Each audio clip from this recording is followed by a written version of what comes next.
No one left behind is more than a standard we all live up to. It is a way of life. It is part of our mission.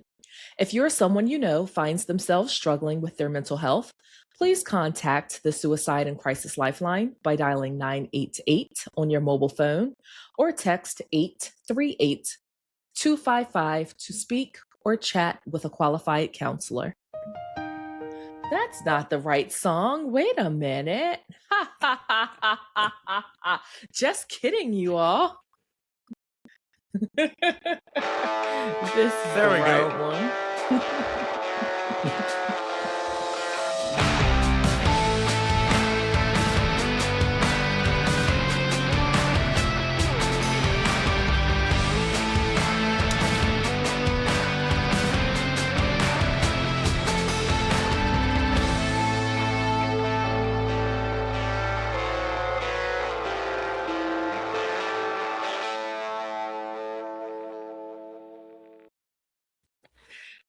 Hello, hello, Run for the Wall family, and welcome to another episode of the Run for the Wall podcast. I'm Hitch. As always, I am joined with Boots. Hey, Boots. Hey, everybody. Is it May yet? Yeah, almost. We are almost there. We're getting so close. And today we have a very special guest all the way from Hawaii. Like we actually Aloha. we pushed the recording time back today so that he would not have to log in at 4 a.m. So, Rich Boy, welcome to the podcast. Thank you for joining us. All right, so you asked if it's May yet. Not quite, but the significance of May is here at One for the Wall. That is when we do our annual ride from California to DC and from DC to Illinois. And for those of you who are not familiar, if you're FNG this year, if it's your first time tuning in to the podcast and want to know, like, okay, well, what exactly is Run for the Wall? We're the largest, longest, and oldest motorcycle run going coast to coast in support of POWs, MIA, KIA, veterans, service members. Just like we're here to do our part to show our support and carrying on the mission and remembering those. Absolutely. You're staring so intently at the screen. I'm like, yeah, I was reading what I was supposed to say next, and I'm trying to think about it. But Run for the Wall it's giant. We've got somewhere between 1,500 and 2,000 riders every year going coast to coast. And I know if you watch a podcast, you may get tired of hearing us mention our sponsors, but we could never get it done without the support of so many individuals and groups and organizations that make Run for the Wall possible. And one of them is Fuller Law, Chad Fuller. They provide legal counsel for Run for the Wall. And if you or somebody you know is in the need for some legal counsel, you can contact Fuller Law for Riders at 1-855-FULLERLAW or on the internet at fullerlawforriders.com. Mm-hmm. Also, Run for the Wall starts in Ontario, California, and we get tremendous support from the Greater Ontario Convention and Visitors Bureau. So thank you to them. Thank you to our hydration sponsors. I mention them every single podcast, Coca-Cola and PepsiCo. They both donate product for our hydration trailers for all 4 routes. And so that just made Nick thirsty at that particular moment when you said that. Well, I used the proper pronunciation, didn't I there, Rich Boy? Yes, you did. Yeah. So also, moving right along, we got support from AMSOIL, the best in synthetics. I use AMSOIL and everything, and it's great oil. Check them out. We got a link on our website to AMSOIL. Mm-hmm. Also, Climb Riding Gear. They have a sponsorship for Run for the Wall riders. If you go to RFTW.us, go about 3/4 of the way down the page, click on that Climb Riding Gear tile, and it'll give you more information on how you can get in on that sponsorship. And of course, Nelson Rig, who makes all kinds of great stuff for motorcycles and side-by-sides. And if you got a Can-Am or a trike, they've got great products, and they're offering a 25% discount. And that coupon code is also on our website. Thanks, Boots. All right, countdown to the run. We're getting closer. Last episode, we told you all that we were 60 days. Now we are 53 days to kickstands up. And kickstands are going up for all 3 coast-to-coast routes on Wednesday, May 13th. Then for our sandbox route, kickstands will go up on Sunday, May 24th. Yep, May 24th. And then hotel lists, if you haven't made your hotel accommodations already, you need to. And they're on our website also. So, yeah, don't delay. And if you're just signing up and you're wondering, are there still hotel rooms available? There are. But you better get on it fast. And one thing that we really don't talk about a lot on the podcast and kind of drill it in, we talk about how we're a coast to coast route, coast to coast, and then wall to wall. But we really do also want you all to know that if you're not able to do coast to coast or wall to wall, especially if you're new, people who aren't new know better, but one leg, one day, or all the way. If we're coming through your state and you just want to take part for a leg and see what it feels like and what we do, or if you can take off and ride with us for a day, come on out. We'd love to have you. So we have to do a better job of putting that up there too. Like, hey, one leg, one day, all the way. You can absolutely get registered to ride with us. Just make sure that you do it the night before. Like, don't show up the morning. At least. Yeah. So that they can get you squared away. Our registration teams, they work so hard. So just make sure, at our dinner stop that you come and get with the registration team so that they can get you set up for the following morning, and you can just jump right into that morning meeting and get with your platoon and be ready to roll. Yep. Also, believe it or not, there's still a couple of volunteer positions available on some of the routes. So if you're interested, you can fill out a volunteer form on the website, and we'll find a spot for you. That's right. Merch, if you have not already gotten your merch, I just placed my order last week after the podcast. So So I have my things coming in. I had to get it in before the 15th so that it could go. I could get the route t-shirts. So I got mine. I know those orders they should be closed out now because it's the 20th. They're closed. You can still order regular merchandise for probably about another month, but once the run starts, like in May, probably the week before it starts, I think the online store will close. And then we have the merchandise trailers that go along with all 4 routes again. And you can buy merchandise on Run for the Wall. And then sometime in August, I think July, August, I'm not sure, we'll open the online store back up. Yep. So make sure that you're placing your orders and you can account for all the things that you buy prior to packing for the trip, so you don't end up needing extra luggage along the way or having to mail things home. I'm definitely going to be a lot smarter this year because, I got to California last year and my daughter was with me. She was 3 at the time, and I went shopping. I went to the mall. And so we ended up with a bunch of extra clothes for her.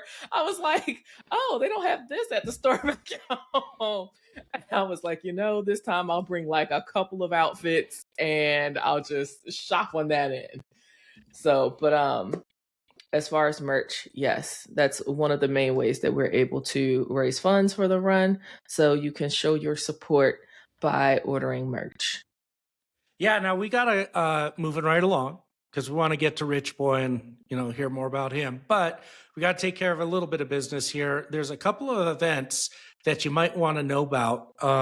We've got the Combat Hero bike build, which has been, it's been real closely related to Run for the Wall, and some of the people who are on Run for the Wall are also involved in that.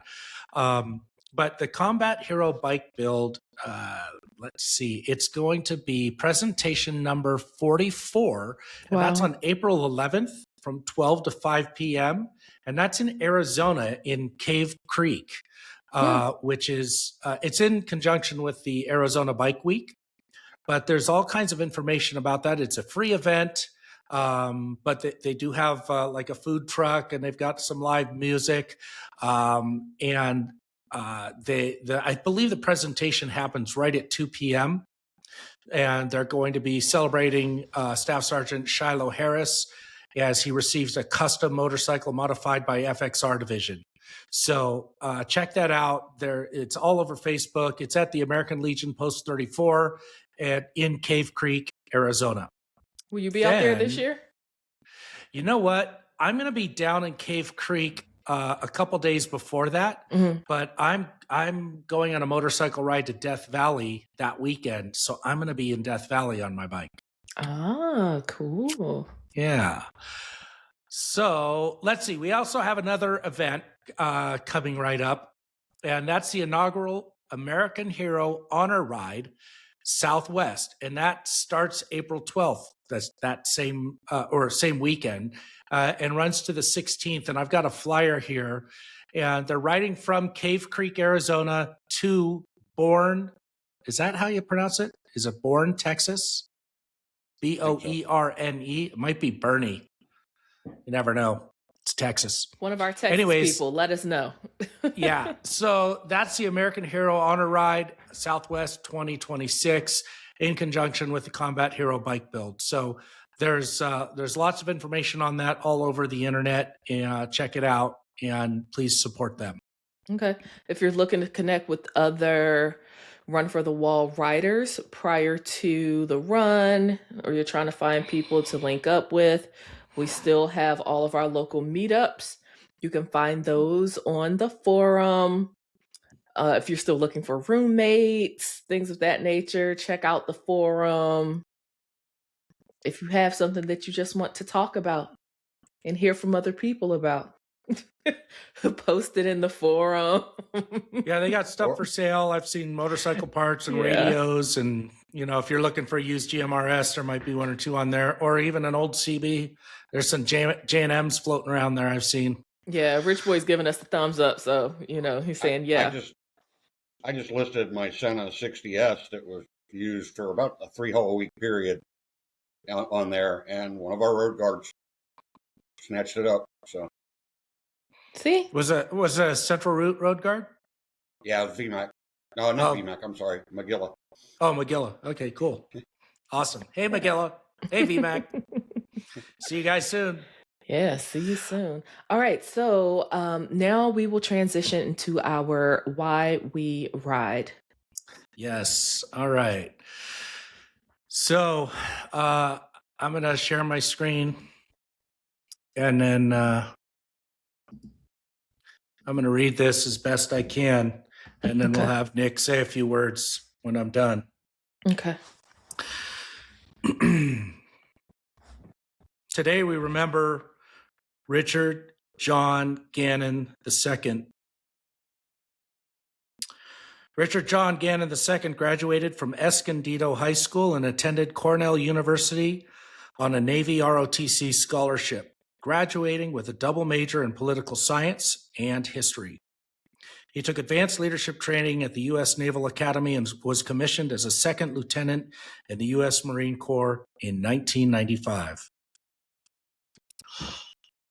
On April 17, 2004, then Captain Richard John Gannon II was serving as a commanding officer, Company L, 3rd Battalion, 7th Marines, Regimental Combat Team 7, 1st Marine Division, 1 Marine Expeditionary Force, U.S. Marine Corps Forces Central Command, while deployed in support of Operation Iraqi Freedom.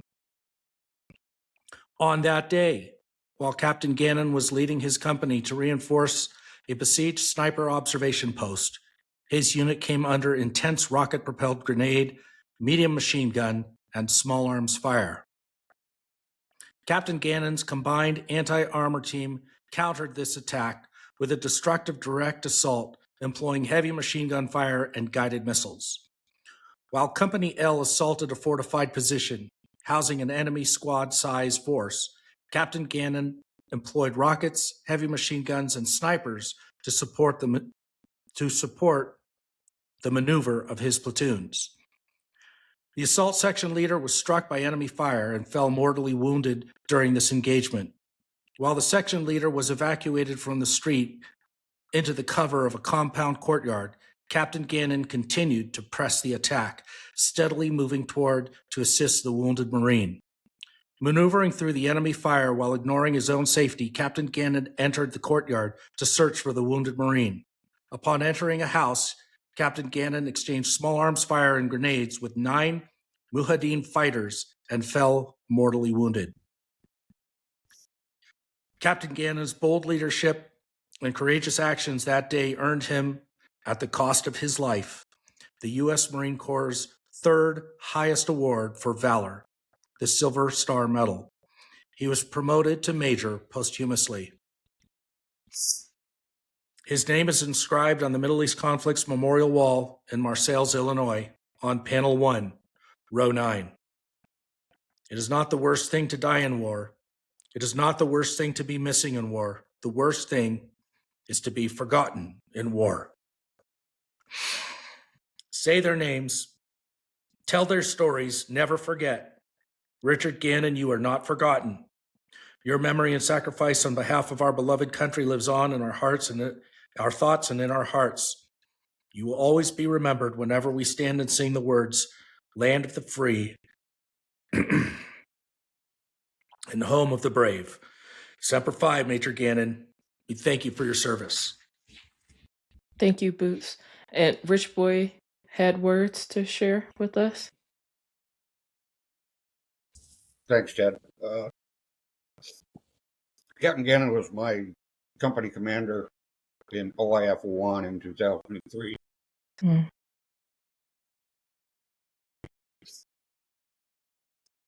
And I transferred after that to another unit, so I wasn't there with him in 04.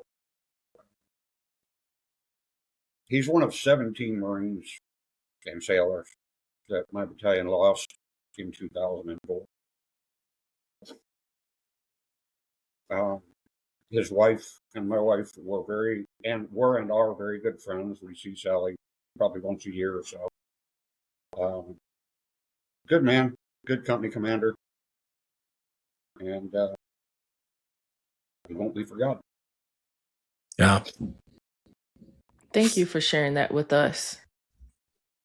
Yeah, and that's why we ride, ladies and gentlemen. We ride for those who can't. We ride for Captain Gannon. We ride for so many who gave their last full measure of courage for this country and for our freedom that we enjoy every day. Let us never, never, never forget that. All right, so you talked about like what panel he was on the wall, and that's a good transition into today's custom and tradition, which is washing the wall. Mm-hmm. Yeah, I don't know if everybody knows that. I was on the run for probably 3 years before someone said something about washing the wall, and I went, what? Mm-hmm. We what? Yeah. The Vietnam Veterans Memorial Wall is washed, I believe, every morning. And there's groups of volunteers who show up to participate in that. It happens very early. Nick, you've done that, haven't you? Once, yeah. But generally, the tradition is Run for the Wall. Volunteers wash the Vietnam Veterans Memorial Wall in Washington, D.C. the Saturday morning of Memorial Day weekend. We arrive in D.C. on Friday night, and the wall washing occurs Saturday morning. I was told that this year, due to some actions on the part of the War Department, that we're not able to do that this year. But I've also been assured that next year that activity will resume. So it's quite an honor. I haven't done it yet. I want to do it. I'm hoping to get on that committee for 27, and it's just know that it happens. One of my favorite things to do when we do get to DC is to get over to the wall early in the morning, and just spend some quiet time there before everybody shows up. It's really, it's hard to describe the emotions, the feelings. to be there at that time of day, knowing that we just put 3,000 miles behind us to honor these brave men and women whose names are on the wall. But it's a great thing, and if you don't know about it, now you do. Yeah. I learned about washing the wall. I had never seen it done, all growing up, because of course I grew up in DC. And when I worked at the VA the first time around, my supervisor, and I think it was like his VFW post, they would go wash the wall. And I was like, what do you mean? Oh, because it was just crazy to me. I'm like, they just let anybody go do that? You know what I mean? Like, I thought that was someone's actual job, but no, they really pull together volunteers to be able to do that. So if you ever have the opportunity, you should make that connection and do it. Yeah, absolutely. All right, what's next? Where are we? I lost track. I got to tell you. We're at getting to know Rich Boy. There we are. All right. Are you ready? Ready. Rich Boy, you ready? Yeah, what do you want to know? All right, let's start. What's your name and where are you from? Okay. Before I do that, I wanted to bring up something that clicked in my head. Yeah. Today is the 23rd anniversary of the day we crossed the line of departure into Iraq during OIF-1. Is it? Wow. Yep. I don't know why I usually know that date because I was there, but 23 years ago. Wow. Crazy. So anyway, my name is Nick, Rich Boy Hentges. I live in Honolulu, Hawaii now. I'm retired from the Marine Corps for 20 years as of about 2 weeks ago. Congratulations. Did 25 years in the Marine Corps. Started off in food service. I'm not going to steal valor and say I was a recon Marine. I started off as a baker. I was a baker for many years, and then I was a cook. And then the latter part of my career, I was in logistics. So I was a logistics chief for an infantry battalion and then an artillery regiment.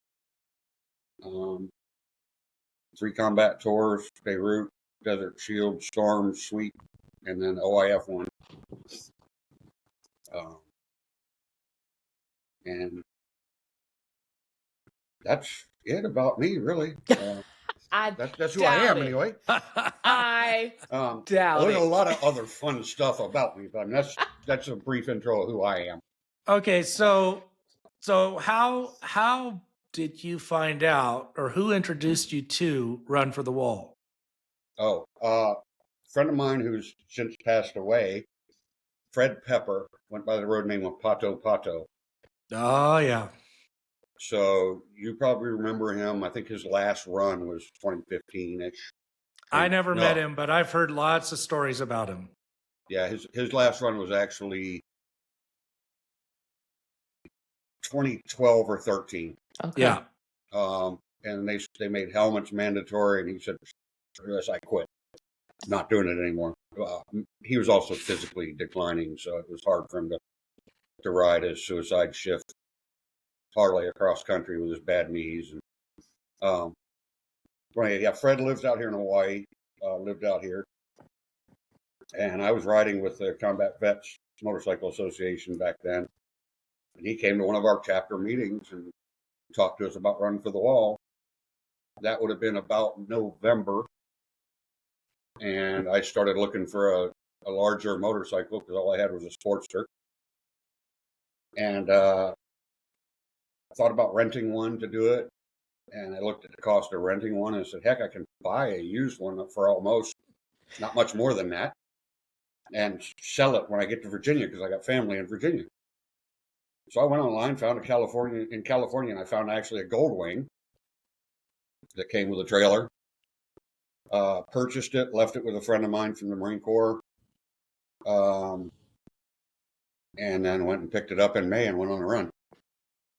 So, and then we get to Williams our first night, and I called my wife and said, "Hey, do me a favor," because I didn't have a computer with me or anything. I said, "Go online and change my return flight, cancel the Virginia one, and get me a flight from San Diego on X day. And she said, why? So I got to bring the bike back to San Diego so I can ship it back to Hawaii. I was just And going she to said, ask if why? you actually sold that bike when you got it. No, she said, why? I said, she said, you like that better than your Sportster? I said, not really, but you and I can't do the run next year on my Sportster. My wife, Kim, Stormwatch, she is still to this day deathly afraid of motorcycles. But she's ridden on the back of mine all the way, I believe, 10 times. 9 or 10 times. Wow. And she actually went out and got her own motorcycle license and had her own bike for a little while just so she'd know how they work. Really? I didn't know that. That's interesting. Good for her. She had a little 600. She had a little 600 Shadow. Hey. Dropped it the first time she took it out of the driveway, right at the bottom of the driveway. No big deal. It was just something that she could drop a few times as long as she didn't get hurt. That's about it. She put about 2,000 miles on it and said, okay, I know how to ride and I'll get rid of it. Okay. So, but yeah, Pato talked me into the run, and that was in 2008 when he talked me into it. 2009 was my FNG year. So, little story about Pato that's really interesting. Oh, there's lots of stories about him that are interesting. Well, this one will really be, it ties right into Run for the Wall. Before James Gregory and his buddies decided to do the Run for the Wall in 1989, a year or two prior to that, James was still active duty in San Diego area. He was out on the streets of San Diego doing a veteran stand down where they talk to homeless veterans that are either homeless or homeless and drug addicts, alcoholics, or all the above, and convince them to go get the help that they have, that they're rated to get through the VA. And he met a guy named Fred Pepper and got him off drugs and off the streets. Well, Fred Pepper is Pato Pato. That's awesome. I love that. Anyway, that's my story about Pato and Gunny. Okay. All right. So I know we did our why for the ride on Major Gannon, right? Whom you had a close personal relationship, professional relationship with. That was your commander. Both. Okay. Yeah. So professional and personal relationship with. But is there anyone in particular that you ride for? Like, why do you ride, or who do you ride for? You know, I started the run because when I came back from Desert Shield or Desert Storm Sweep, whatever, the last one after Storm Sweep, I was over there for a year and change. Okay. Came home from that, and there were parades. We landed at Hickam Air Force Base and took buses across the island to Kaneohe, the Marine Corps base. And there were people lining the Poly Highway, welcoming us home, handing us lei when we got off the bus at the base, treating us like some kind of returning heroes. I'm old enough to have seen how the Vietnam veterans were treated. And somewhere along the line, the Vietnam veterans stood up and said, never again will a generation of veterans be treated like that. And it's because of them, my generation didn't get spit on. And we weren't afraid to wear a uniform in town. So that's why I decided to do it, because it was, initially in my head, it was about honoring the Vietnam veterans, because it was going to the Vietnam Veterans Memorial Wall. And of course, I do ride for Major Gannon, Gunny Fontecchio, Corporal Dunham, Gifsy Smith,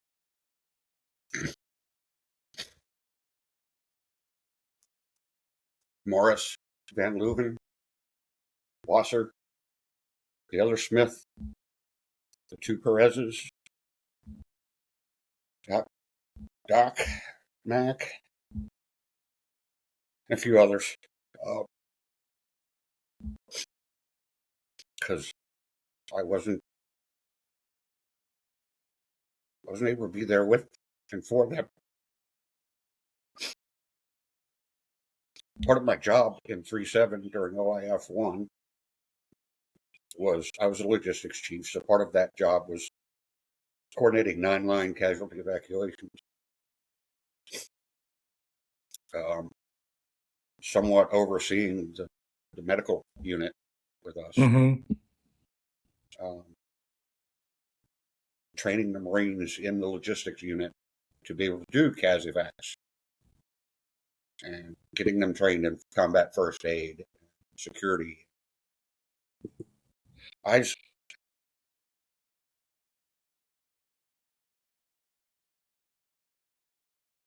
To this day, somewhere in the back of my head, I think if I'd have been there, maybe we would have only lost 7 of them.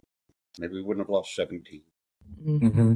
And I know that's really, really conceited of me to think that I could have done any better than the Marines that were there that were doing it. And I know they did a great job. Battalion received over 200 Purple Hearts during that. Out of 800 Marines, they got over 200 Purple Hearts. It was a mess. But so I ride for them. I ride for all of them. I ride for the 612 now from the last couple of weeks. Mm-hmm. Mm-hmm.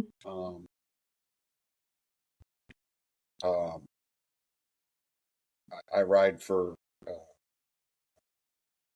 I ride for all the Marines, sailors, soldiers, airmen, coasties, Space Force, all of them that have sacrificed way more than I ever have. And I want the country to still remember them and continue remembering them. And I think we do a great job of furthering that agenda. And I get to ride motorcycles with a whole bunch of close friends. That's the fun part. You And can't beat that. And it is, remembering everyone.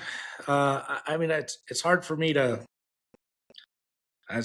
speak on that because I'm not a veteran, but it's there's joy in it and there's sadness in it and sometimes anger, frustration like you're feeling. But this is why we ride. And, the point I want to make is that, Run for the Wall is a ride about healing. And it's about coming out on this run and getting together with your brothers and sisters as a family and letting them know that you're hurting or you're remembering or you're joyful that you got the opportunity to know these people and learn from them, and they're gone now. And that's what Run for the Wall is all about. It's about the remembering and it's about the healing. And that's why we do it. Yeah, absolutely. It's good for me.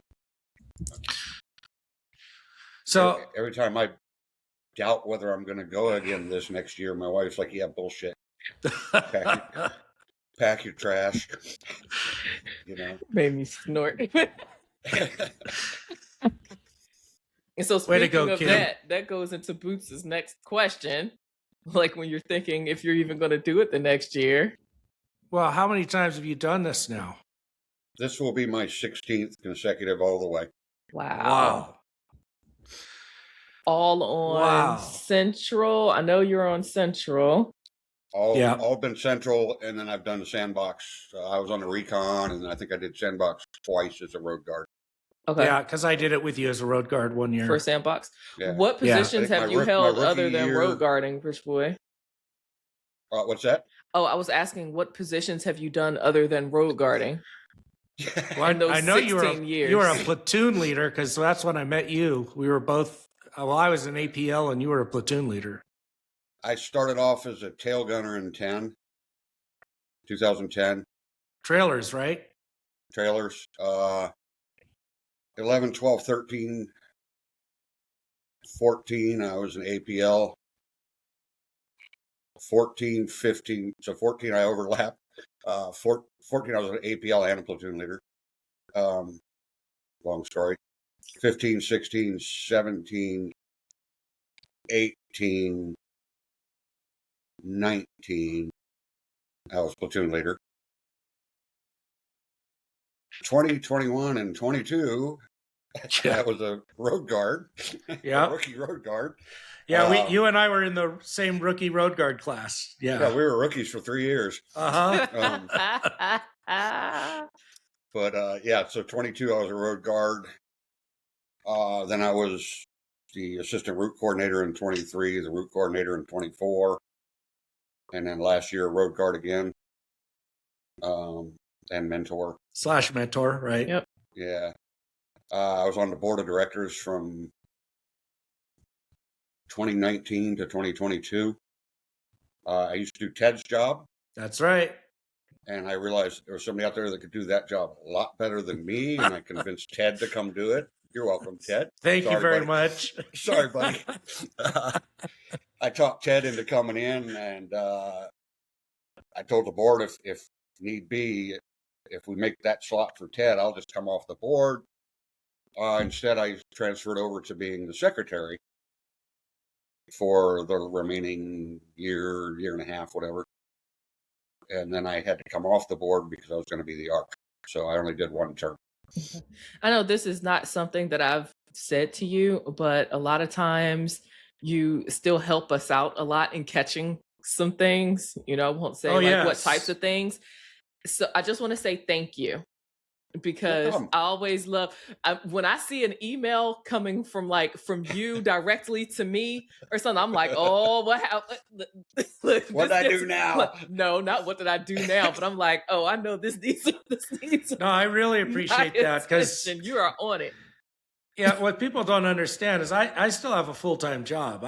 I work a lot, and all the stuff that I do for Run for the Wall, I do in between the lines here and there. I like early in the morning, late in the evening, sometimes in the middle of the day, I'm getting stuff done. I'm doing it super quickly and putting it out there and trying to my best to make sure that it's right, it's accurate. I haven't spelled something wrong or used the wrong word or something stupid.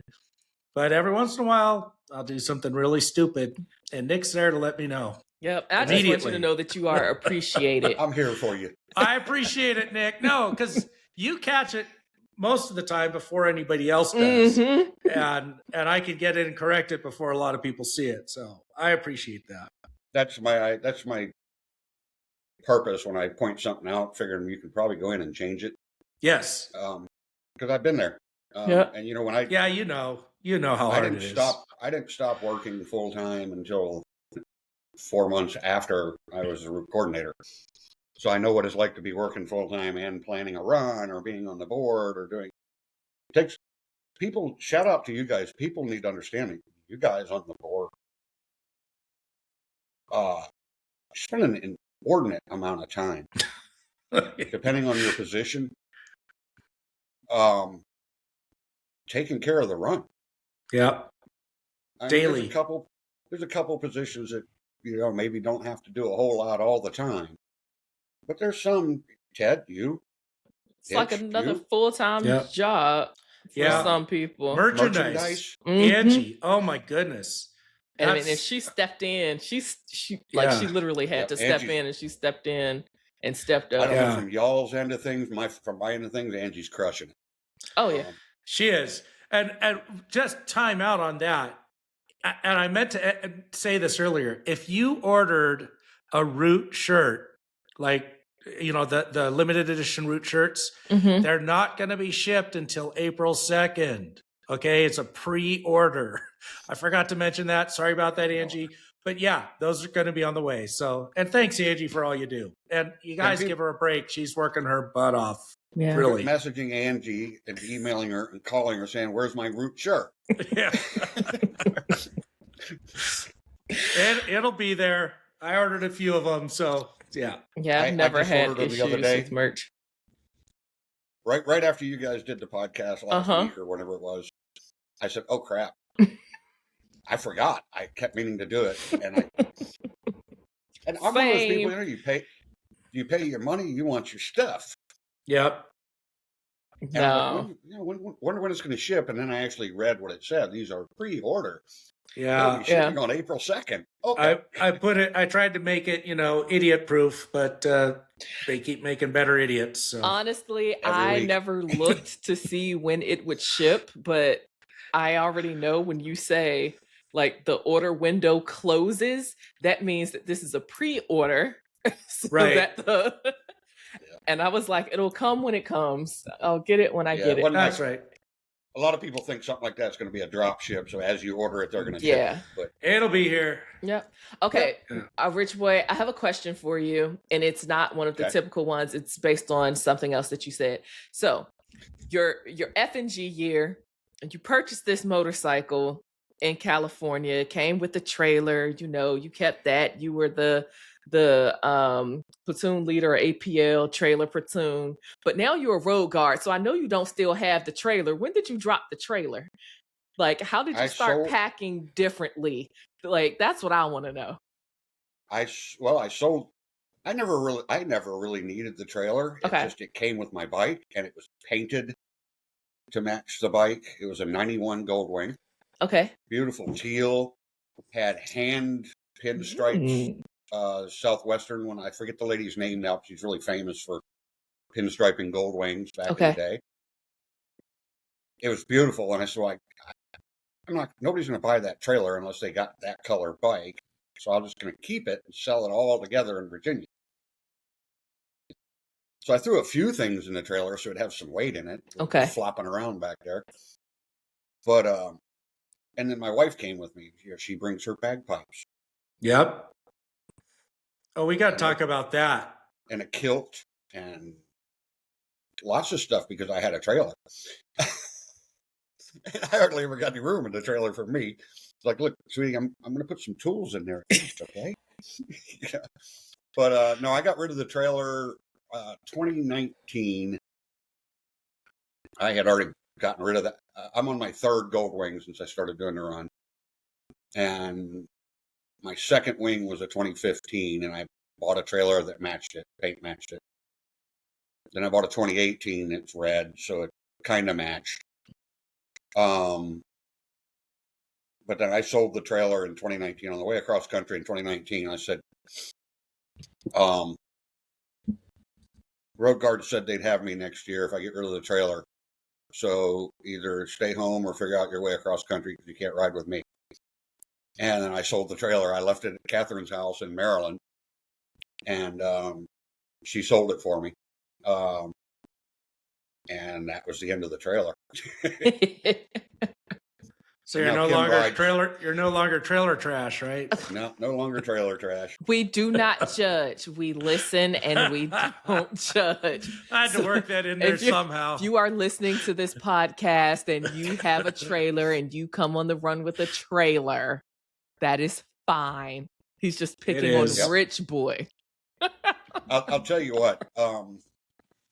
I had never pulled a trailer before in my life until that first run with it. And it's interesting. And then when you put some weight in it and a passenger on the back seat, it's really interesting. Those folks pulling those trailers, especially on two wheels, they deserve mad props because they're probably better riders than half the regular two-wheel riders in the pack. Being able to get that thing up and moving and make it stop, get around corners. Potholes on I-40. Potholes. Staging team trying to stick you in a muddy, wet, grassy area because they say the trailer will hold you up. When they put all the other two-wheel bikes on the street. Oh, you guys going in with the trikes? Your trailer will hold you up. I had to actually stop and explain that to them once. I stopped. I got off the bike and I let it fall over and said, is my trailer holding it up? Now help me pick it back up. And they're like, oh, I thought the trailer would. No. But, they generally ride in the back end of the pack most of the time, which is, tough. But most of those folks in that trailer platoon can ride, especially after they've done the run one time with a trailer. Yeah. I became a much better rider in 2009, pulling that darn trailer. And the run itself makes you become a better rider too. So For sure. Absolutely. So let's talk about Kim and her pipes a little bit, the bagpipes. So a lot of people don't know that, Kim comes on the run almost every year that I've done it. Every year that I've done it. Yeah. She missed one. Our husky was dying and somebody had to stay home with him and be there when he went to sleep. So she took one for the team on that one. Yeah. But she brings her bagpipes and she's darn good at it. That has always been one of my favorite memories from the run. It's one of the things that stuck out the most, my F&G year. And I didn't know that was your wife until last year. So there's that. Yeah. Yeah. She's been playing bagpipes since she was 6. Yeah. She'll be mad she'll be mad if she watches this, but she just had to sign up for Medicare. Oh. So that'll tell you how long she's been playing. I should edit that part out. Hell no. Well, I can't remember what year it was, but I was standing at the wall in Washington, D.C., and I heard Amazing Grace being played on the bagpipe. And boy, there is nothing that will get your allergies up like that. What an emotional moment. Listen, I don't care if she plays the ABCs. She sounds good. It's amazing. It really is. If you ever come to Hawaii for a visit, you stay with us, you'll get to hear them a lot. I'm not mad at practices, that. I love the bagpipes. Almost every day she practices. It shows. I usually go sit out in the front part of the house, out by the garage with a beer, or whatever, so I don't lose any more hearing while she does that. But you know what? Next topic, which is supposed to be Boots' question. Sorry, I'm all over the map today. I had a tough morning. It's fine. I'll ask it though. How do you prepare yourself physically and emotionally for the run? You guys ask this every podcast. Yes. Yep. There have always been so many great answers on that. I'll be honest with you, emotionally, I can't emotionally prepare for it. I just know that I'm going to get emotional. So acceptance. Yeah, just be ready. Be ready to cry while you're going down the road 65 miles an hour. When you go under a bridge in a hailstorm in Kansas and there's a guy up there saluting you, holding a flag with lightning striking 500 yards away from him and tornadoes coming in. You know, that happened in 13 going into Junction City, 2013 maybe, 12 or 13. There was a guy standing on a bridge. It was dark as night at 3 o'clock in the afternoon, saluting us, holding a metal flagpole with a flag on it. And we could see tornadoes off to our left side. We could see lightning hitting all around. And this dude was standing up there saluting us. And I was in the trailer platoon. I was the last set of motorcycles through there. And he stood there the whole time. Yeah. And it's amazing. Like that, you're going to cry. Get ready for good emotions, bad emotions. Get ready to help other people with their emotion, if you can. If you're that kind of person that has empathy. I've been told I don't have a lot of empathy, so that's something I try to work on. But I'm one of these people that doesn't yawn when other people yawn. I don't know how. I've been told it's because I'm a sociopath, but it's because I don't have a lot of, I think it's been pushed out of me, innate empathy. I don't have as much as normal people. But I do see when somebody's hurting on the run and try to go help them. Mm-hmm. If nothing else, maybe I can't understand what they're going through, where they're at, but I can sit there and let them lean on me. Yep. Let them punch me, let them hug me, let them cry on my shoulder, let them talk while I sit there and listen. You know, be ready for that. physically getting ready for the run, I don't drink a lot of water in my daily life. I start drinking water and Gatorade about 3 weeks before I leave Hawaii to go to the mainland, which is usually a week or two before the run. So I start a good month ahead of time hydrating. I super saturate my body. Yeah, it's a good thing. The first time I went on the run, I didn't do that. I get to California and people kept handing me water saying, drink, hydrate. And, I obviously spent a lot of time in the desert. But it's different when you're getting ready to ride a motorcycle than when you're out there in the field as a Marine with a camelback on your back or canteen. You don't think about it as much. So I start way ahead of time hydrating. I make sure I've got, I'm not on any prescription meds, but I make sure I've got Tylenol and Advil. The basic things the just on hand. Stuff you need for a 6-pack. So when your back starts hurting, or your wrist starts hurting, or your butt hurts, or whatever, you can take some pills. I just went and I've got an appointment Monday to go get hearing aids. Finally taking care of my health a little bit more. But I try to get as healthy as I can. And then, start planning my trip. When's the motorcycle leaving here to go there? Where am I picking it up? Can you give us some examples of like how you do it, just in case someone else who's in Hawaii or afar? Well, now this year my bike is in Santa Fe, New Mexico at Catherine's house. It's been there since the last run.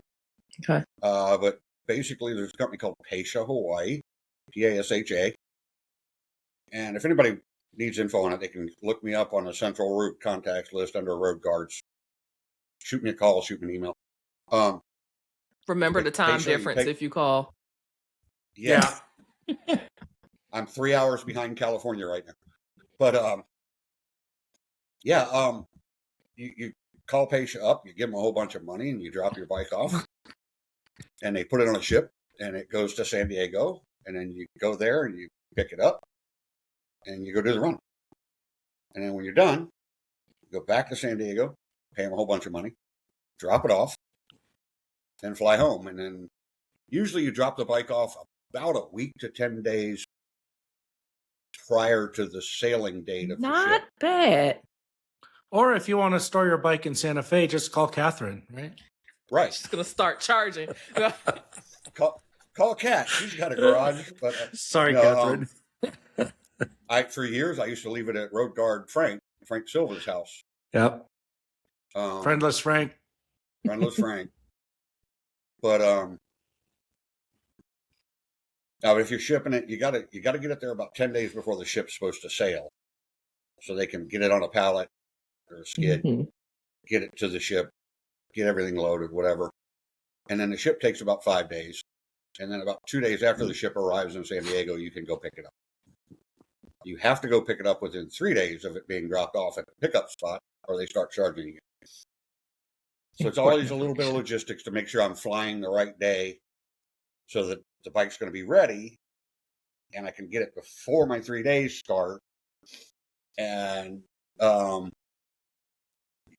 usually that ends up being I fly in on Wednesday, pick the bike up Thursday down in San Diego, down in Mission Valley area. And then I'm there early, because the other option is it could come in on a boat that gets there Saturday, and I might be able to pick it up Monday or Tuesday before the run. Now, do you have a bike over there in the island? Not right now. I got rid of my Sporty. I'm kind of keeping my eyes out for an island bike. But people out here are really proud of what they have. Oh, yeah. They want a whole lot of money for something that's a piece of crap. So I'm waiting for somebody that's reasonable to be selling a motorcycle that I kind of want. And I'm open to a Harley. I like Harleys. I don't need a big old Harley out here. Sportster. No. BMW. Honda. I don't care. I'm just going to keep my eyes open for a bike out here. So I can leave Figure Out at Catherine's. Yep. Ride it on the mainland, ride the other one here. It was nice when I had my Sporty because I could ride it when the bike was on the ship. Or at Frank's or whatever. Cool. All right. So moving right along. What is your favorite Run for the Wall stop or experience? So many great experiences on the run. I toss up between Gallup and Angel Fire. Angel Fire is just beautiful. It's very humbling. Yeah, it is. Yep. And now they've got that replica of the Vietnam Wall there. I think it's half scale. It is. Yeah. It's even more special. It's just a beautiful place.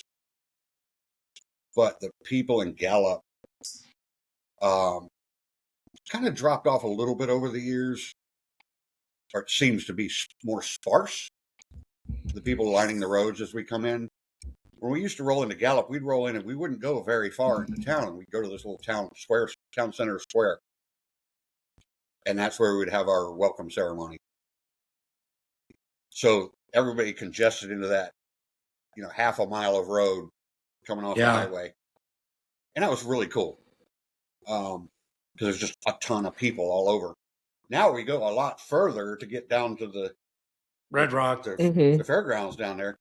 So the people are just spread out more. But it's still really impressive.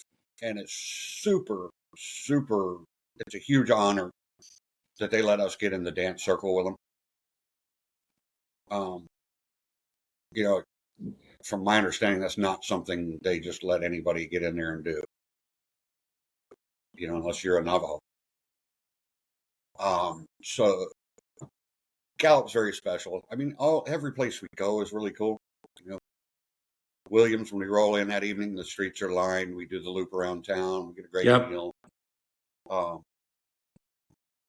Lyman, great when we get to Lyman. Eagle Nest, Angel Fire is just beautiful. Junction City, all the flags on the streets. The big thing at the park. All of Wentzville, all of Concordia, everywhere. I'm going to miss Junction City this year. That's where my friends are that I served with at my first duty station. Yeah, so I haven't told them. You were at Fort Riley? No, I met them in Germany back in. Oh, but they're at Riley 2000, back in 2001. But they retired out of Fort Riley. Fort Riley. Mm-hmm. I haven't told them yet that I'm not doing that route. So, All right. Central route, 16 years. Best meal. Best meal. Mm-hmm. What's the best meal on Central route? You've done it for 16 years. Blue crab on Saturday night when we get into Arlington. I'm from Virginia. Are you really? I grew up in Smithfield, Virginia. Nice. Best meal on the run? That's an unfair question because they're all really good. Ones that really stand out is Gallup, and then really Wentzville. A couple times there, we've had some really amazing steaks and great homemade sausage in the morning. Yep. Biscuits and gravy. Yep. And I'm not a fish fan, but the fish fry, that fish is good. Yep. I don't really like fried fish, but that fish is good. I eat it every year. The first couple of times we went there, I didn't want to eat it because I don't really like fish, so I didn't eat it. But just something out there for everybody, especially FNGs. If you go somewhere and what they're serving isn't something you like to eat, don't go get the food. Don't eat it. Get yourself something somewhere else later. But before you leave, you go tell the people, hey, that was the best damn meal I've ever eaten. Yeah. Or I've done this. Be honest with them and say, I can't eat fish, but everybody's talking about how great it is. And it looks fantastic. Thank you, guys. And thank you for being here and for doing this. Yeah. Because You can again, be honest like, about hey, it and just say, hey, I'm not hungry tonight, but man, that looks good. And everybody's raving about it. You know, show the people some love. Really show them some love and appreciation for what they do for us. now on the 'Cause can you Virginia imagine end. Oh, go ahead.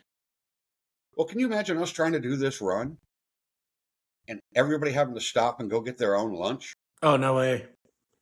Breakfast, lunch, 2000 dinner.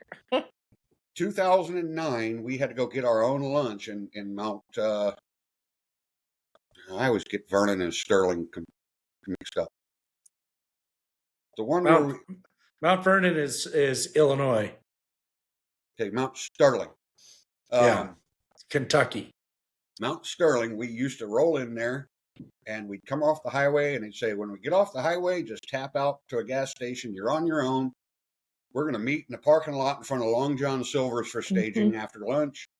And we're taking off. You got an hour and a half. So I go get gas. I go stage in the parking lot, figure I'm not going running all over town looking for food. I'm going to stage. I'm going to go eat Long John Silver, eat more like fish. I went to Long John Silver, and by the time I got my food, the 5-minute horn went off. I'm running out to the bike with my bag of food, and I just chuck it in the saddlebag, go on to the next stop. So there's no way we could do what we do without people feeding us. Nope, you can't. Dinners, we could do without somebody feeding us dinner. You know, well, we're gonna this year, I believe, in Lyman. There's no dinner provided. Yeah, Lyman, because the school has got something else going on. The school's got issues going on. But even there, they we got cards. Didn't we get gift cards? Yeah, we got cards to a couple of fast food restaurants. The route had a little bit of money, or somebody donated a little bit of money to go out and buy some gift cards for the riders. But you know, come on, we're grown ups. Go buy your own darn dinner. You know, it's convenient at the end of the day when you get there to have a ceremony and have a dinner, so you don't have to go wait in line somewhere, and then you get to your room and go to sleep. It's nice. Yeah. But you know, the lunch is the kicker. If we didn't have people providing us lunches, we'd be hurting. I mean, you just add another hour or more to your day. Breakfast too, to try to get started. To try to get started. See, but question on the Virginia I just drink coffee in the morning. Yeah, yeah. On the Virginia end, where do you go get crabs when you get in? Oh crap! It's in Richmond. You said Arlington. No. Bethesda. Arlington. Sorry, it's in Bethesda. You go all the way to Maryland once you get it. Well, it's not that far from where we are in Arlington. Yeah. From the host hotel. That's true. It's just across. The old host. Yeah. The old host. The heck's the name of it? Really good blue crab. Text me when you figure it out, so I can go there one day for lunch and send you a picture, because I will. I'm in Maryland, so I kind of hate you. Hey, you're in Hawaii. I know, right? We kind of we don't have blue crab here. No. No, we went there one year, and I just went on the forum, the old forums, long before Ted redid the whole website. Yeah. And said, in Arlington, we're going to do the crab thing again this year. Who wants to go? Respond here or shoot me a text so I can tell them how many we got coming. We had 40 riders show up for crab. Rich boy, I want to say one of the years, this was before my F&G year, because, you know, I used to hang with Freddie, Crash, right? Crash. So he was like, oh, we're going to this spot in Arlington for crabs. Yeah, it might be in Arlington. Yeah. So I remember one year I actually linked up with everyone. Like, if my F&G year was 2018, this would have been 17, 16. Yeah, because I was living in. Yep. And we were outside. Several years in a row. Long table. Yeah. Several years in a row, we had 20 to 40 people. Yeah. On Saturday night. Now, I remember. Sandbox, it's difficult now with Sandbox because anybody going on Sandbox has meetings that afternoon. Oh yeah. Yeah. It's like bam, bam. You gotta get going right away. Yeah, all right, and speaking of getting going, we gotta move this along. So move it. Rich boy, tell us how you got your road name. Grumpy, my platoon leader,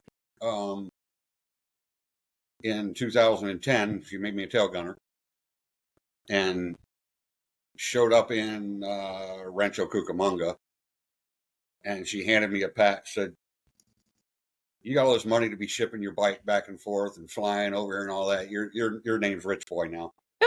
Prior to that, CVMA called me Cue Ball because I rode a black Harley with a white helmet. And one of the guys said I looked like a big old cue ball coming down the road one morning. But Grumpy said, "No, your road name is Rich Boy. Sew it on." Funny. And it stuck. Okay. That's how it happens. Advice for F&Gs and all riders. Read the forums. Read the newsletters. Reach out to somebody that's done the run a couple of times and talk to them. You know, if you know somebody that's talked you into doing a run, start talking to them. Otherwise, you should be getting your platoon assignment soon, depending on what route you're on. Yep. Talk to your platoon leader and your fellow platoon members. I know my RC year, I was invited to all the platoon meetings, and I made it to a couple in between working. One of them, these people were meeting each other, and the meeting was great. The platoon leader introduced himself and his team, told them what things, how things work, what's going on, and then let them talk and get to know each other a little bit. And then when we got to Ontario that year, I remember seeing one of the guys that was an FNG. "Hey, how's it going? How was the meetings with the platoon leader and so on and so forth?" He said, "It was great because, I ended up talking to this one guy that was on the meeting. We exchanged information, and I've been talking to him since regularly, getting good ideas from him." So talk to somebody. Prepare yourself for long days. Get your bike in shape. Ted tells everybody this all the time. I get to San Diego or Santa Fe here in about 3 weeks. Next day, my bike's going in the shop for new tires, Yes. brakes, service, tires and brakes for sure, service, and then I'm going to go ride it a lot because I haven't ridden it. I've only ridden it once since last year's run for a few days. So I'm going to go out and do a lot of riding before I even get to Ontario. I've got the 22nd of April until kickstands up to go out and get some riding in. So I'm going to tool around and go up to Colorado and see Pretty Boy, hang out there, and get in some riding. Get your butt used to 120 miles straight. Your butt, your back, your legs, your arms, your shoulders, your bike, your feet. If you can do 120 miles straight at highway speed, not at 95 or 100 miles an hour, 120 miles straight, 2 hours in the saddle, you'll be okay. Because then you'll get a chance to get some gas, stretch, use the restroom, what have you. Hydrate. Pay attention to leadership, especially your orange hats. If you're an FNG, you're going to be in a platoon, so you're going to have an orange hat. Platoon leader, APL, tail gunner. Pay attention to them. Listen to them. If you got a problem, talk to your tail gunner. If they can't help you resolve it, they'll take you to the assistant platoon leader, who will then either handle it or get you to the platoon leader. If they can't handle it, they'll bring you up higher to help you handle your problem. Talk to people if you have issues, if you have problems. If you're not getting anywhere with your orange hats, come find me. If you're on Central, come find Ted. Come find a road guard. "Hey, I'm having an issue. Can you help me with this? You've obviously done this a few times. Help me out here." Talk to the platoon coordinator at Humphreys, Titanium. Talk to people. Pay attention. Be in the morning meetings on time. Listening. Ready to rock and roll. Fill up your motorcycle with gas at night. Don't do like me and Grumpy, my platoon leader, did one year and show up and say, "Oh crap, we didn't fuel last night." We had to whip around the corner, go get gas, pull up and stage in front of our platoon just in time for the morning meeting. Bad example to set. But, we both had enough fuel to get where we were going the next day. But we weren't going to do that. You have to have a gas tank full of gas in the morning. Fill up at the end of the day and show up in the morning with a full tank of gas. That's right. Yep. and just, get ready for a ride. It's emotional. It can be physically demanding, mechanically tough. And, I think Ted had a tech tips with Ted a little while ago about helmets. If your helmet's over 5 years old, get a new one. If it's been dropped, get a new one. I just bought a brand new $1,100 Neotech 3. And somebody said, well, you could buy this helmet right here for $110 on Amazon. I said, my head's not worth $110. My head's worth $1,000. That's right. But get a good helmet. Gear. Be prepared for, I know for Central Route anyway, be prepared for any kind of weather. Day one, you hit it all. Chilly, drizzly, rainy in the morning. Hotter than a pizza oven at lunch and needles. Yep. And snow on the way into Williams. Well, maybe. Let's hope not. Twice I've had that. I know, I have too, but Thankfully, I've never seen it. I got pictures. I got pictures. Be ready. Yeah. And Okay. Leave your attitudes at home. You don't need attitudes on the run, especially in front of our supporters, our little kids at schools. Bring duct tape if you've got profane patches on your vest. When we go into a school, you got to cover it up. Our Jane Fonda terrorist patch. I got one on my cut. I took mine off because of that, so I don't have to remember to put tape on it when I go into a school. I just gave up. I was like, because I went into a school in Raynell with it on one time, and somebody grabbed me, and I was like, oh, crap. Ran back to the bike. It was parked 6 miles away. Get some duct tape. Not 6 miles away. I mean, that is a really long street. Trailer platoon. Yeah, six, in the 6 back, miles. baby. At that point, you were still up the mountains. So here's one question we've never done. So next year, we always ask, what are your plans for next year's run? And I know you're a road guard because, we're together on that. Yeah. Got any advice for rookie road guards? For rookie road guards? Yeah. Like the ones we have this year? Yeah. Or somebody's thinking about doing it. Anybody who's going to be a rookie road guard. Gotta learn how to ride your motorcycle for one. Yeah. Don't become drops a lot. Right. Crash. Yeah, No. Sorry, Cindy. She's a friend of mine, but rookie road guards, get out and ride, get yourself ready, pay attention to your mentor. Yep. Something my mentor Smoke told me, and then Top Hat grabbed me, took me off to the side and told me again, calm the hell down, quit being so eager. Go out there and ride within your limits. Do everything you can to keep the pack safe, but keep yourself safe, because if you're not safe, you can't keep the pack safe. That's damn good advice right there. I remember Catfish told me that. They told all the rookies that our first year, our job is to get the pack safely across the country. We can't do that if you wrap yourself around a guardrail. Mm-hmm. Yeah. Or you fall down and bend your rim or your fork, or or yourself.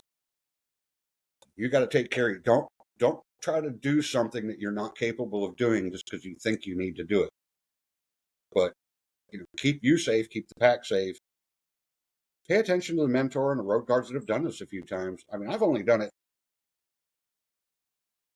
This will be my third cross country, and I've done sandbox twice. So I'm relatively new at it, but been watching them for 16 years. Pay attention to what you're doing.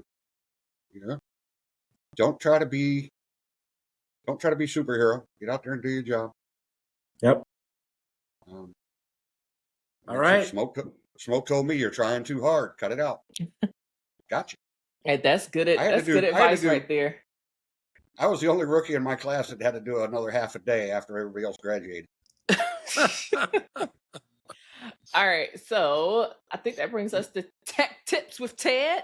It does. Tech tips with Ted. Here it is. Why did you all of a sudden get so much louder? I don't know. Okay, now That's it's better. evened out. Okay. I'm moving around. Who knows? Okay. So, Tech Tips with Ted today is getting ready for check-in because, we're 53 days out. That's right. Yep, 53 days out. And so you got to remember that you need 3 things when you check in for Run for the Wall.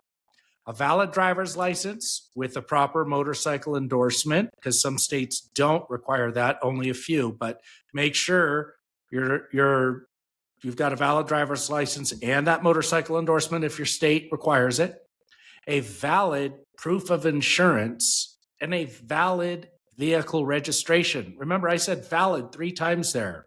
Your driver's license, your insurance, and registration. Get out your wallet right now. Pull it out. Double check your driver's license. Make sure that it's current. It's not expired. If you don't have a motorcycle endorsement and your state requires it, go get it. You still have time. All right? Then walk out to your bike and check your registration and your insurance and make sure that's valid too. Because 3 years ago, it was probably 2 weeks before Run for the Wall, and I pulled out my registration, and I don't know what happened, but it was expired.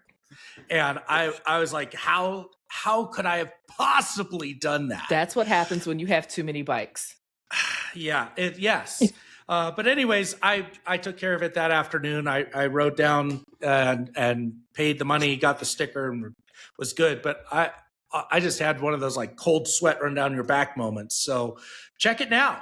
You have 53 days to sort it out. Make sure you've got the driver's license, the insurance, and registration, because if you don't, you will not be allowed to ride on Run for the Wall. While we're at it, checking things right now. This is a great time to check your bike battery. If your battery is more than 3 years old, you probably ought to replace it, because there's nothing worse than going to start your bike in the middle of Texas in the heat, or the middle of Kansas, or the middle of Oklahoma, and your battery's toast. All right. You don't want to do that. So if it's old, replace it. I just put a new one in my bike. Also, key fob batteries. Almost all modern bikes have key fobs now. Those batteries fail. I just replaced the battery in my key fob this morning for my F-150 pickup truck. And I thought, yep, it's almost May. And every single May, when I'm doing my prep on my bike for Run for the Wall, that's when I put a new battery in my key fob for the Harley. And then also, Nick said it. I've said it before. I'll just say it again. Tires. It is so nice to start the run on a set of freshies. Fresh tires. Really seriously consider it, because you only got 2 underneath you, and that's what connects you to the road. So that's this week's Tech Tips with Ted. Awesome. All right. So moving right along to our listener letters, we actually have 2 today. The first one was for Boots. So I'll let you read it. Okay. He says, and this is from Jay Bird. Nice job on RFTW Season 2, Episode 12 with Hitch and Bonehead. That was the last podcast. He said the Harley Davidson may be hard to wheelie, but when I got my first 2019 BMW 1250 GS, I inadvertently triggered the anti-wheelie engine cutoff multiple times. Never intentionally, but it was quite exciting when it happened. The BMW throttle and power was much more sensitive than my 2016 Goldwing. I expect that you are familiar with that. I am not.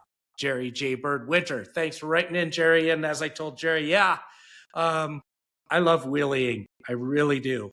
And I had a BMW GS, and I could wheelie that thing for miles. And yes, I've wheelied my Ultra Limited and just about everything else. And, I don't know. I don't want to go on about wheeling. It's a lot of fun. He does say, P.S., he'll be riding his Goldwing on Run for the Wall 2026 on the Midway route as a road guard. So right on, Jay Bird. We'll see you in Ontario. I look forward to seeing you in person. That's right, Jay Bird. I will see you on Midway.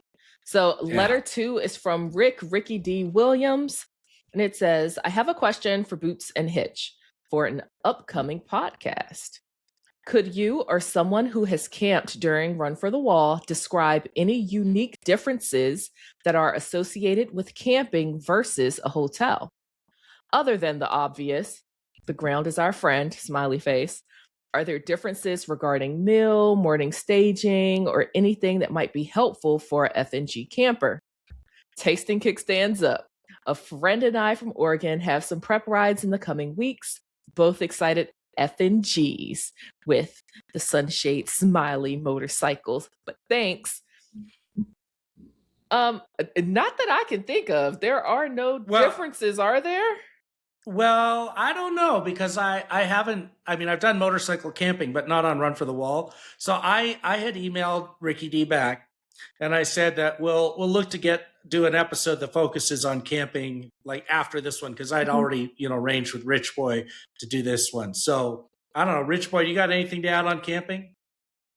I camped partial one year. You still go to the morning meetings, you still have your dinner. Everything's the same as if you went to a hotel for the night, except you're not in a hotel. You go somewhere different, but they don't separate the campers from everyone else. You don't have a separate meeting. No. People stay at different hotels. So, yeah. A lot of the campers pull trailers, so I got to know a lot of the campers. They become a very tight group of people, those who camp. They become great friends because they all camp together. But some places you camp outside. Some places they let you throw your sleeping mat on the floor in the gym. Yeah. But best person to ask that would probably be the camping coordinator for whatever route you're going on. That's what I was thinking. I haven't lined that episode up, but we'll work on that, Ricky D. And thanks for the question. All right. So that brings us to the end of today's episode. If you need more information, you can visit us at the website, which is www.rftw.us. If you're interested in sending us a letter or a question like you heard us read today, you can reach Boots and I directly at pod, that's POD, at rftw.us.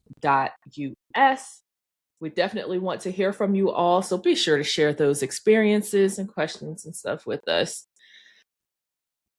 Does anyone have anything else before we do our closeout? I'm good. We're good. All right. So until next time, how far are we going? All the way. That's right. And thanks again for joining us, Rich Boy. We appreciate you, because I know all the way from everybody. Hawaii. See y'all soon. See everybody real soon.